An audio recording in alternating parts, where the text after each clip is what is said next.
Hey, it's Aaron Murray, and special shout out to Athens hometown Ford dealer, Athens Ford, where we're on location right now. They've got the best deals around with low prices, huge selections, and the Athens Ford Advantage with their exclusive lifetime warranty on all new and pre-owned vehicles. Be sure to go visit them and mention this episode of the Players Lounge to get 5% off your service up to $500 or $500 of your vehicle's purchase. I'm excited right now to be joined by Brooks Austin, the guy that knows maybe more than anyone else about Georgia football, what's going on in the recruiting rankings, the producer for Dogs Daily, and you know him best as the Film Guy.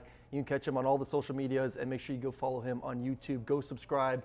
Like I said, if you're a Dogs fan, has all the best coverage all year long, from recruiting to film breakdowns each and every week. You do a hell of a job, man. Appreciate you it, jumping bro. on. Yeah, man, no doubt. Second time here on with you guys, man. I always enjoy it. We always have good conversation. New location. I'm going to need you to stay focused. So I know there's a lot going on in the Ford dealership right now. Yeah, I have severe ADHD, very bad.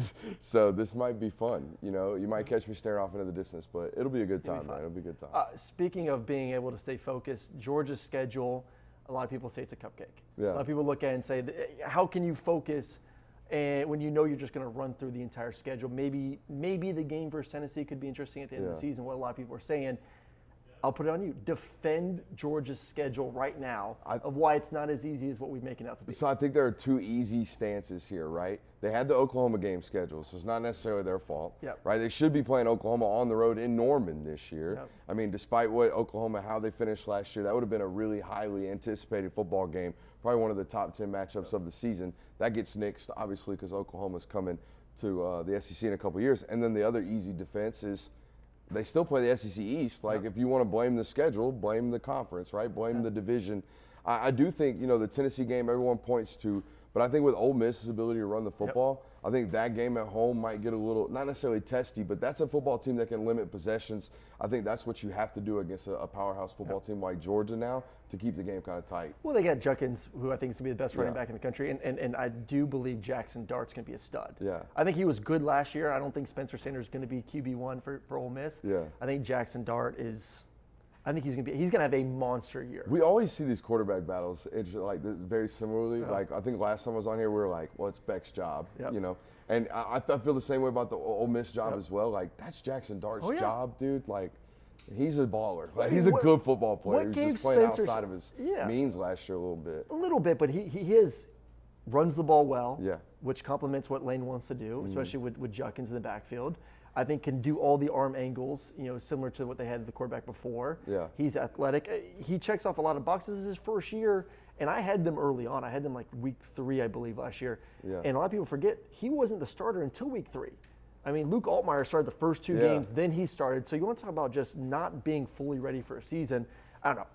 Spencer Sanders left a starting position in a Power 5 school to go somewhere where the guy is returning and had better stats than him. Yeah.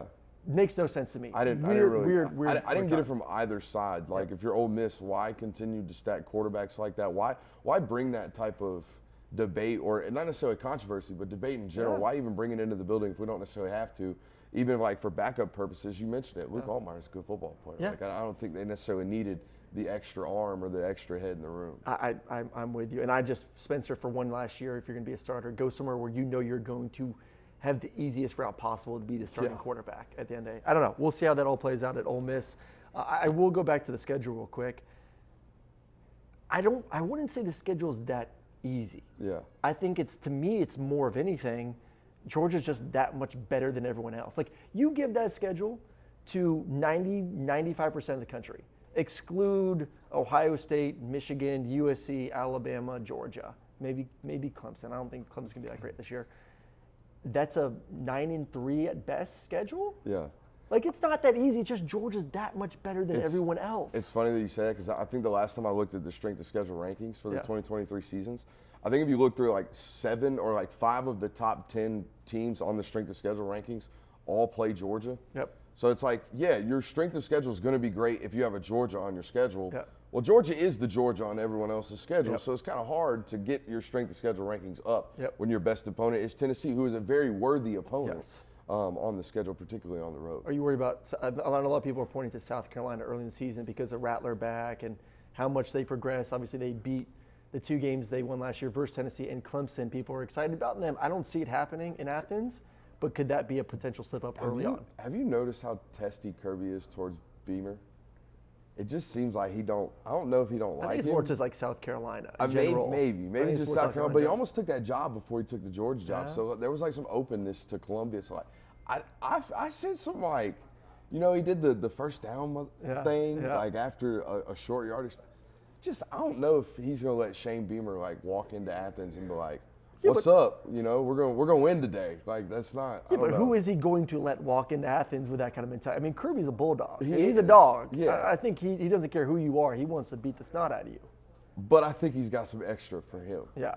I mean, every time, like, I never hear, you know, after games against, like, Kentucky in the rain, and after games where he barely beats Kentucky on the road 14-7, you know, 16-10, he'll get up on the microphone, he'll start talking about how he has a lot of respect for the other guy on the other sideline. He beat the dog doo-doo out of South Carolina last year at home on the road in South Carolina, and like, there wasn't got a lot of ton of respect for the other guy. I've been on the other side of them headphones, like all that coaching speak that he normally does. He didn't have Maybe that. because his Beamer hasn't been around a long time. Like Stoops has earned respect in this conference. I would say if there's a pride moment for Georgia, to me it would be for Kirby what he's done against Tennessee's defense. Yes. To me, like that beating South Carolina, like that's a good win. Yeah. I agree. Like especially on the road, that's a tough place. But I don't care how good that team is. What they've done to Tennessee's offense for 2 straight years. Yeah. To me, that's more flexing than any other game that he's had to coach. And it's been interesting, like this year, he's done it the same way both times, right? It's been a lot of pressure, a lot of man defense, single high safety, if we're talking about schematics. But this year, the first drive, if you watch it, he like comes out and plays a soft shell zone. He's like, hey, we might let y'all do what y'all want to do today. Gets them off the field, and then immediately comes back, pressure in your face, man-to-man defense, like we're playing Georgia football today. Screw all that other stuff, and played it the same way 2 years in a row, and just like you're saying, killed him, punched him in the mouth. Punched him in the mouth. Hopefully again this year in Knoxville will be nice. All right, we do have some questions today. We're on Threads, by the way. We're on Threads right now. Threads. For a lot of people who don't know what Threads is, it's like Instagram's new version of Twitter. I love how we're introducing Threads like we didn't get introduced to it 12 hours ago. 12 hours ago. I made my account this morning. The man Zuck just like slipped it in and was like, hey, Threads is a thing. What is Threads? I texted our team at the Players Lounge, I was like, hey, so-and-so, I don't want to call them out. Do we need a Threads account now? And they're like, what is Threads? I'm like, well, it's like the biggest new thing right now, so maybe we should get one. So this is a question posed to us on Threads, so make sure you go follow us so we can get some more live questions. We're going to have some Twitter questions as well later on the show. But this is from Dog Threads. Good job jumping on that one early on. Ask the question to both of us, who's the biggest impact freshman this year? So going back to the Tennessee discussion, right?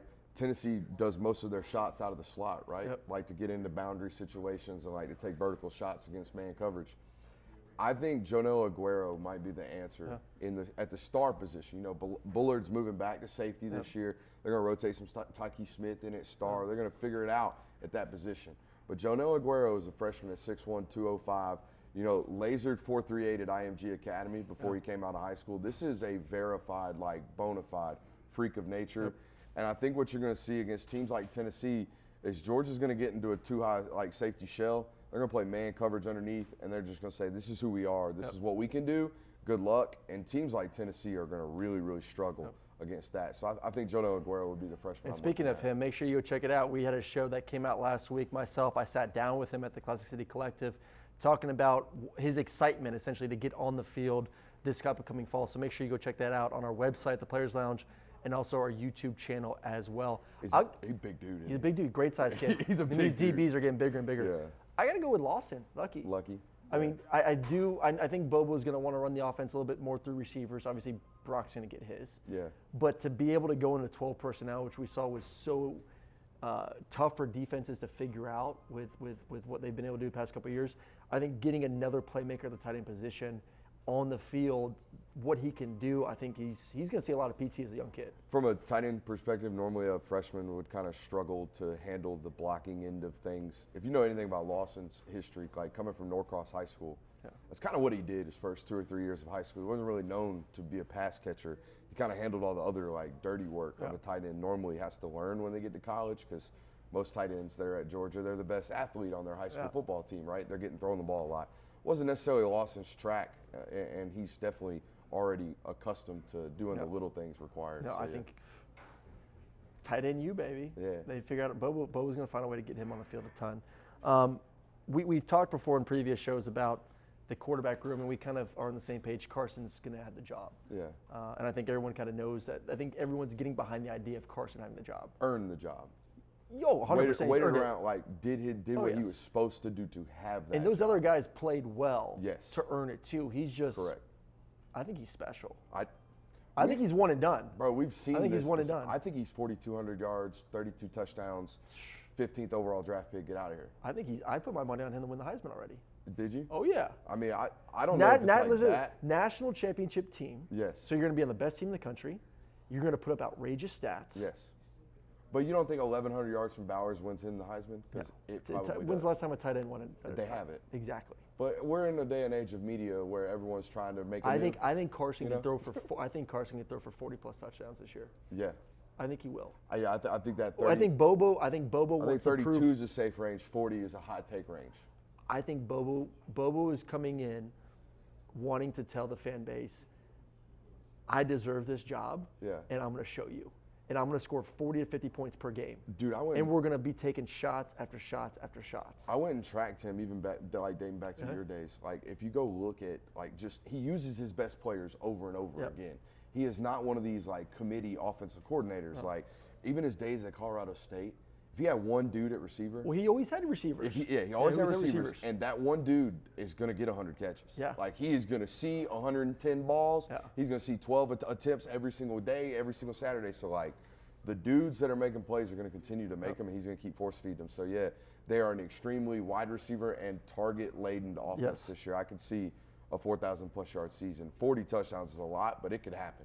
I had 36 my best year, and they have more talent and a more, I would say, an offense that wants to push the ball more than we did.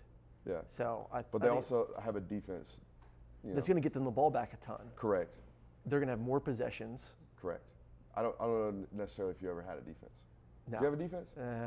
We had defense. We had really good defensive players. There you go. We didn't have a defense. We didn't have a defense. There you go. It'd be like all right, that sometimes. So we agree on Carson. Yes. What happens next year? If Carson is as good as we anticipate him to be, he's one and done. He's out of here. We know they got 2 elite guys coming in. Now the number 2 player in the country.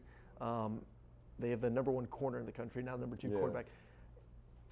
What they have on the roster, 2 elite guys coming in. What does that quarterback room look like next fall? So history would tell you that someone has to leave already, right? But I think history would have told you someone would have already have left. Like, I mean, most programs are not like Georgia. Most programs like Ohio State. Like Joe Burrow sat around for 18 months, 24 months, and was like, all right, I need to go. Yep. You know, like most programs, they get in and out. Same thing like Oklahoma. So even though history says someone's got to leave, they also did a great job of recruiting people that love Georgia. Yeah. Like Brock Vandegrift is from Bogart County. Like his grandparents still live here in Bogart County. His parents are, very well involved at Prince Avenue Christian. Like that's an Athens, Georgia dude. Yep. Okay, Gunnar Stockton, Raven County, Georgia, loves the state of Georgia. The only other mix-up was South Carolina, and that's because Mike Bobo was up there, and he's at Georgia. Yep. So they did a really good job of not only stacking the room, but stacking the room with guys who love Georgia. So I don't know if anyone necessarily taps out early. Yeah. So I think in 2024 you get an immediate battle between Vandegrift and Stockton. I'm not one of these people, and you played, so you know, and you played as a redshirt freshman, so you really know. But I'm not one of these people that believes 18-year-olds walk into rooms like that and say, all right, this is my position now. So the Raiola and the Puglisi battle and discussion, I think, waits until 25 and maybe even 26, because I do believe in Vandegrift and I do believe in Stockton. So I think that's the immediate battle. Who wins? I don't know who I'm putting my money on right now because I haven't seen enough of a sample size of either. Yeah, I would say today Brock is obviously more ready. Yeah. But give Gunnar a little bit. Give him another year. Give him another spring. See what he looks like. I was 19. I don't know if I was ready to play at 18. Yeah. I think the best thing for all these guys, and the reason why maybe you're seeing them stay, is because they know how good Carson is. Yeah. And they know that, look, this guy waited. He got the keys to a brand new Mustang, fresh Mustang here at Athens Ford, got the keys to it, has a chance to be the starting quarterback for the best team in America. Yeah. and he waited his turn. So if Carson balls out and does everything we think he can do, win a championship, maybe he's up for Heisman, maybe he's not, turns into a first-round draft pick, that signals to all these guys, all you need is 1 year. Yeah. You don't need to go somewhere and play 3-4 years. You don't need to be a starter right away. If you know that you're a quarterback and have a chance to be a starting quarterback at this university, I'd wait my time. I mean, and at Georgia, they can look at it and not just say it from the quarterback position, but they can do this across the board, right? Yep. Our fourth-year linebacker, Quay Walker, didn't start until he was a senior. Our fourth-year linebacker, Channing Tindall, technically never even started. We only played 2 inside linebackers. He was the third. Yep. You know what I mean? Trayvon Walker, number 1 overall draft pick, didn't even start until his junior year. Yep. He had to sit behind Malik Herring, who you don't even know about, national football correspondent, but he had to sit behind Malik Herring. So, like, there is an idea of paying your dues. And I also think it speaks to the next 5-star of, like, hey, if you sit around and you earn your right to play, we're going to play you, but we're not just going to play you because you're a 5-star. Yeah.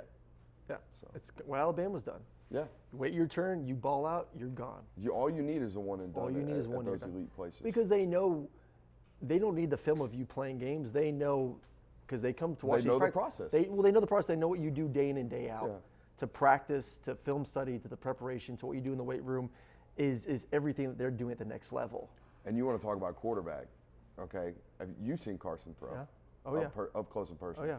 Okay, he threw at the pro day for George Pickens. Yeah. Okay, before he was even mentioned to be the starting quarterback at the University of Georgia, NFL folks knew who he was. Oh yeah. You watch that dude throw the football, and you're like, that's what it looks like. Yep, that is what it looks like on Sundays, and that's how it comes out of his hands. It doesn't take long. Yeah, and I asked him in one of the shows we had, and he said, I love the NFL football. He's got big hands. I put my hand next to his. It comes out easy. 10-inch hands, nice, easy throw. I absolutely love that. All right, we're going to go back to some questions. This one from Twitter. Kelby Holbrook asks, single most important factor for Georgia to win it all this year? You know, I've been harping on interior defensive line play. I think the last, we can talk about whether we think Carson's going to be a dude. Yeah. We think the wide receiver group's really, really elite. I think the offensive line room can win a Joe Moore Award. Finally. Should have won it probably last year. But I think that interior defensive line room, normally the last couple of years you've been looking at Devontae Wyatt, Jordan Davis, Jalen Carter, like serious first-round talents. They don't really have one of those on that interior, that defensive line right now. The closest thing is Nazir Stackhouse. Well, I love Stack. Stack's a great football player. He's always in the right spot, but he is not going to be a top 32 eval, not today at least. He might play his way into that, but that's not right now. So going into the year, if you look at it, it's like, hey, where's the All-American? You can spot him everywhere on the field. You can't really spot him on that interior defensive line portion of play. And if you study Georgia's defense enough, you will know that the Mint defense is predicated on interior defensive line play. Like how they stop the run is based off what that nose tackle does and what that 3 technique does. So it'll be interesting to see not only how well Stack plays. Does Stack play himself into a first-round evaluation, but who plays behind him, right? You lose Bear Alexander. It's a big, massive year for a TPL guy in Warren Brinson. Huge year for him on an NFL standpoint. And they think he's an NFL guy. They think he's a second, third-round pick from the people I talk to. So, big year for those guys. I would say when you're that much better than everyone else heading into the season, I think to me, health always is the first thing. Yeah. Just stay healthy. The thing that stops an elite team from winning a championship is if you get a bunch of injuries, and I want to point to one position, is the receiving position. That position has been somewhat non-existent for 4 or 5 years. Like they've had good players, they've had good games. They haven't had elite production from the receiving position. I want to see those guys stay healthy and perform the way we know they can perform. Like George Pickens never maxed out. I was about to say, man, like we've had really good guys, but then everyone gets hurt. No one is. Arian Smith has been hurt. Like if we can keep Ladd healthy, Arian healthy, Dominic Lovett, those guys are going to get one-on-one opportunities. They just got to be on the field. Yeah. That's it. They just got to be on the field. Like, Georgia fans will listen to this and be like, well, George Pickens was a great football. George Pickens was a great football player. He never played. He played 18 games. Yeah. Played 18 games over 3 seasons. It's like, it's not a ton. So, I'm right there with you. They need to, I mean, they finally have, and I feel like every year as a media correspondent, I go into the season, I'm like, damn, they got a lot of weapons. Yeah. They got a lot of weapons. Like this year, they really do have like SEC verified dudes. Yeah. Guys that have won, their one-on-one matchups at other schools that are now on their roster. They should do a much better job of being explosive too. Stay on the damn field. If the receivers stay healthy, it's going to be a game changer for this offense. You brought the Joe Moore Award. Mill Road Dogwater from the chat said, actually, no, sorry, this is from Carter Black in the chat. Asks, has Michigan already won the Joe Moore Award this year? Back-to-back winners. I had some beef. I put a little tweet out last year, like, do these guys even watch the film? And some of my buddies who voted on the award kind of weren't too happy with me. I mean, just say it. Cole Kublik got it in your mentions. I'm not gonna mention names here, but some of my colleagues at ESPN that voted for the award were not too happy when I kind of called them out. I'm like, they face cupcake schedule. Yeah. They dominate. Then you put them in a real game and they go to crap, where the cream of the crop just continues to rise at Georgia. At some point, Michigan needs to just give them the break for a year. Here's what. Because they're going to dominate again this year. Michigan will dominate offensively again this year. And they will, and they'll do it very uniquely with a run scheme. Yep. And like, I think that's what a lot of media analysts, and like, I study the film too. Don't get me wrong. I'm not saying these people don't. When I watch Michigan, I can leave awed too, but I leave awed in like all the misdirection stuff that they do, and all the counter stuff that they do, and all the hiding tight ends and hiding tackles, and all the offensive coordinating that goes on. I don't leave going, damn, that left tackle's first-round draft pick. I don't leave going, damn, that center's an All-American. You know what I mean? Where the last 2 years, Georgia's had that. You do that at Georgia. You watch Georgia and you see individual excellence in a cohesive unit, whereas like you turn Michigan's tape on and it's like, damn, that coordinator's really doing some stuff on the board. And yeah, they got great players. Do you also think it's the Michigan brand of offense, where these guys are thinking like, okay, Michigan's running the football hard-nosed, tough. Like a lot of guys that are voting on this are guys that played in an era where running the football, getting under center, power schemes is what they like. Yeah. And Georgia does that, but a lot of these offenses aren't that. So like, their perception of what an elite offensive line maybe is geared towards more of a Michigan and how they run their offense? It could be that. It could also be scoring 40 points a game while also putting them like 250 on the ground. Yep. You know, like you're saying, they play these. It is a cupcake schedule. I mean, you look through Michigan's schedule, and it's like, all right, you got to play Ohio State. Mm-hmm. That's great. You know, and the rest of the weeks, week in, week out kind of effort's not necessarily there. I think it's that. I think it's because, let's be honest, a lot of analytics have gotten into this too. So it's things like yards per carry and yards before contact, right? Yards before contact would be a huge offensive line stat. Yeah. I don't know where Michigan tracks, but I'm sure they're up there high. Yeah. You know, and things like that. All right, we're going to jump into a little bit of full SEC in general, East, West, real quick, but one more on Georgia before we move on from the Dogs. Kirby, back-to-back national champs. I think a lot of people have him as the best coach in America today. Mm-hmm. Him one, Saban two. He's young. He's in a really good spot. Could you see one day him becoming the GOAT, surpassing Nick as just entire career, not just this moment right now? I don't know if the state of college football is conducive for college coaches to coach into their 70s anymore. Yeah. I'm just going to be honest with you. I think Saban got a kickstart on the idea that he was 30 years into his career before shit got hectic. I don't know if I can cuss on here, but before things got really, really hectic like they are now in college football. Like college football now it's the hardest job in America from a coaching perspective, and I think it's why you see them get paid like they do, but that is a 365-day-a-year job. Mm-hmm. Not that it wasn't, but now it's a different kind of levels of pressure. So I don't think it's conducive for any type of, like, I'm going to coach for 40 years type of run. But does he need to, though? I mean, he's already won 2, and he's not even 50 yet. And the other guy hadn't quit yet. Yeah, but I don't know how confident I am that Nick wins another one. Okay. Before he retires. I think he's chasing one more. I think that's what it is. I think he's chasing a swan song. Yep. So I think he's going to be here until that happens. You know what I mean? But I don't think Kirby's a guy that would go to the NFL. No. I think he's a guy that's just going to pack it up. But even if he coaches for, say, another 15, 20 years, say he coaches to 65. GOAT. You think could he reach that level in 15 years? For sure. Even with the changing playoffs? In 15 years, he's got 7 rings, right? At the rate he's at now. Because he won 2 and 7. Yeah. Right? Yeah. So in 15 years, he's got maybe 5 or 6 rings. Yeah. That's GOAT status in modern college football too. That's what I'm saying. He's already done it now, and I think the back-to-back stuff everyone's talking about it, and it is a thing, but it's the first time that's ever happened. Like, it's college football, repeat titles haven't happened.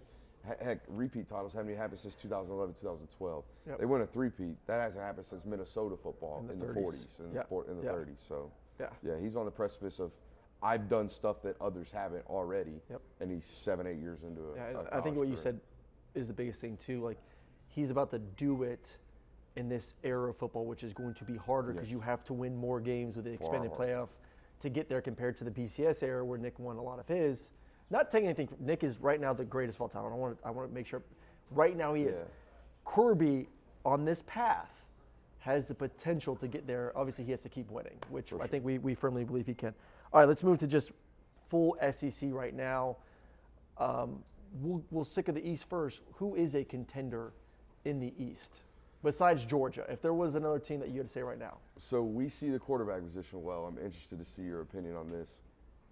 I'm a believer in Joe Milton versus Vandy. I'm a believer in Joe Milton versus Florida. I'm not a believer in Joe Milton versus Georgia yet. Like, I got it. Like, before I can believe that Tennessee is going to be a real contender for the SEC, I got to know that Joe Milton can do other things, not just throw it deep. Like, Tennessee fans will watch this and they'll be like, look what he did against Clemson. I went back and watched that game. Like, the first 12 throws, no touch, zero touch at all. And, like, I know he's got all the horsepower in the world, just like this shouts out Mustang to the Fords, right? I know he's got all the horsepower in the world, but he's got no touch. And then this is a very much so a touch position when you get to the elite levels of college football and elite defenses, and I don't know if he has that. So other than that, like, the South Carolina stuff's got a lot of buzz, right? A lot of buzz in South Carolina. But their depth really concerns me. They only have 2 scholarship backs on the roster, things like that. And, like, the offensive line's not tremendously deep. And I think when we start talking about, like, week 9, week 10, week 11 in the SEC football ranks, like, it's really, really hard to play consistent, despite the fact that I believe in the mission. I believe in Shane Beamer. I would buy that. If that were stock, I'm buying it. But I don't believe in the total. What about Devin Leary with Kentucky? What they're bringing back, got some offensive weapons. Offensive line has to get better from last year, but. I was going to say my Kentucky love for next segment, but I'm a believer in what Mark Stoops does entirely. I think he gets people to buy into his mission as well. So, like, I am here for the Devin Leary stuff, but I covered MJ Morris in high school. I know what Miles Morris is, the guy that beat him out of NC State. MJ Morris is going to be an NFL football player one day, but that's not Dylan Raiola. That's not some 5-star football player that just walked in and pushed a starter out. Heck, that's not even Cade Klubnik pushing out DJ Uiagalelei. This isn't you got pushed out by a dude that was, like, at NC State, not chose NC State. He's at NC State. Does that make sense? So the Devin Leary hype, I get it, but it's very akin to me to the Will Levis hype. Like, big handsome dude that's tatted and can throw it hard. Like, okay, that's cool. Play football. You know. Offensive line got to be better too. All right, SEC West. You know, I thought Brian. What'd you think of Brian Kelly at Notre Dame? I loved him. He was a top 5 coach. See, loved him. What he did at Notre Dame was incredible. I didn't love him. I thought he was cakewalking an easy schedule, and I thought, Notre Dame, whatever, Golden Home, get over yourself, Notre Dame, that kind of thing. But last year, dude, I was watching LSU studying them before the SEC title game, and I'm like, how did he get this roster to an SEC title game? Like, they were a zombie of a roster. They started 2 freshmen at offensive tackles. Think about that, the SEC. And 2 true freshmen played tackle. Okay, those guys are coming back. Jaden Daniels coming back. Keyshawn Boutte turned out good football player, kind of a cancer to the locker room. Yes, big time. Okay, got some weapons that you saw this spring. Tight ends back, Mason Taylor. Back, all right, and the Neighbors defense, is back. All the receivers are back. I think they're going to play Harold Perkins in a more traditional inside linebacker role this year. That makes me happy. I know all the sack stuff that he does is great, but that's an inside backer. He's 6'2", 240. They get Mason back at defensive tackle. Talking. Oh, my God, that's the other one. Yeah. Mason Smith, guys, is a first-round draft pick. Like, he is a freak. So, I'm all over that. I had their spring game. Everyone is, you know. Yeah, I had their spring game and seeing them up close and seeing Jaden progress this spring. I was like, I'm buying that stock. I'm buying that stock. But now a lot of people are, I saw Herb Street come on. It was a Pat McAfee show, and it's like, I'm picking Alabama to win the whole thing. He's like, the year we're sleeping on Alabama is the year that Nick is going to surprise us. And I don't see it at quarterback, man. That's a big, like, I don't care that you got all these 4 and 5 star guys. In today's game, if you don't have a quarterback, you ain't going to win. I don't know what they saw from Bugner's tape at Notre Dame to be like, that's our savior. Let's bring him in. Well, I think it's because at least he knows the system and we can plug him in now. And we don't need to give him a bunch of reps to get him ready if we do need him. I still think Ty Simpson's going to be the starting quarterback. Ty Simpson's a good option from an intangibles guy, not going to turn the ball over, not going to do anything wrong. I think Dylan Lonergan's got the highest ceiling of anybody in that room. The kid from Brookwood, right here down the road. A kid's 6'3", 230 pounds, and it's got an absolute howitzer. So I think watch out for him down the road. Yeah. But yeah, I'm with you. Like I can't be sitting here in July talking about you playing for SEC title when I don't know who your quarterback is or what he's going to be at all. Like 0%. You know, I think they have a career in their room. They have nobody in the room with more than 60 career passing attempts right now. And neither does Georgia, but I mean, I feel pretty confident about Carson Beck. We've seen Carson, and we know, and he's going to be getting all the reps. The spring game tells us we know. Yes. You know. You don't walk away from Alabama spring game feeling all warm and fuzzy inside. No. So I still think Ty's going to be the guy. Surprise team in the SEC. I'm like, if Lane Kiffin can figure out any type of defense, like I love what he does from a run game perspective. I'm one of these people that believes you've got 9 or 10 games in the win column if you can rush for 230 yards a day. Yeah. Like if you could show up every Saturday and know we could put 220 in the rushing column, you got a chance to win football games in the SEC. And they do that, but they have yet to show a propensity to play any type of constant defense. So that always scares me. Other than that, man, like I think everyone else is well talked about. Yeah. Like they are very, very hyped up every single year. The South Carolina stuff's 2 off seasons in a row. 2 off seasons in a row, we're gonna have somebody at SEC Media Days vote for South Carolina to win the East. It's gonna happen. Stupidity. Goofy. Goofy. All right, you know I gotta get a list from you. Yeah. I know you love the list. I love the list. You love the list. Love the list. List radio. You have to do this. Epic. You have to do this in like 45 seconds to a minute because this has to be cut into a social media clip. Oh, see, you didn't tell me this last time. Here we go. You ready? So that's why I do the list because we cut into social medias. All right. Rookie over here, the film guy. Come on. What's the list? The list is top 5 SEC coaches. Go from 5 to 1. 5 to 1? Yeah, go from 5 to 1. Oh man, I was building up to 5. Okay, fine. Build it to 5. All right, we're gonna build up to 5. 1, Kirby Smart. Yep. Okay, win 2 in a row. It's you. 2, Nick Saban. Got to give it to the old head. You know, got to give it to him. 3, we're gonna go Lane Kiffin. Or no, we're gonna go Brian Kelly. I think what I saw off of him getting to an SEC championship game last year, that's insane to me. Basically averaged 11 wins at Notre Dame during his time there as well. Lane Kiffin, I think we're going to talk about a little bit later. Love what he does as a football coach. Just love the entertainment in general. And then 5, I'm going Mark Stoops. Murray, did you know that Kentucky has made a bowl game 7 years in a row? Do you know who can't say that? Texas A&M can't say that. Tennessee can't say that. South Carolina can't say that. Florida can't say that. Texas can't even say that. You know, there are a lot of things that Mark Stoops does up in Kentucky with a lot less than other people. I think he's a great football coach. I think he's a great coach. I think he should have left Kentucky a year or 2 ago. Probably. Should have left. Should have taken I would bet that he was offered a better job. I understand the comfort of being in Kentucky, but I think they've kind of hit their ceiling. And with the addition of Texas, Oklahoma, I don't think they're going to be a 7-8 win team at best going forward. That's a great point. The addition of 2 programs that will perennially recruit better than them, that they're not going to be able to sneak up on year in and year out. I think you're right, though. I mean, they've had 3 10-win seasons since 1955. He's got 2 of them in the last 3 years. So, like, man, but where's he go? You know, he's very James Franklin-y to me. But he could still go to a better program. Could he go, like, to a Penn State and just go from an 8-win SEC team to a 10 or 11-win Big Ten team or a Pac-12 team? Probably, but why? Go to Oklahoma if Venables doesn't work out. I also think you'd be a great NFL coach.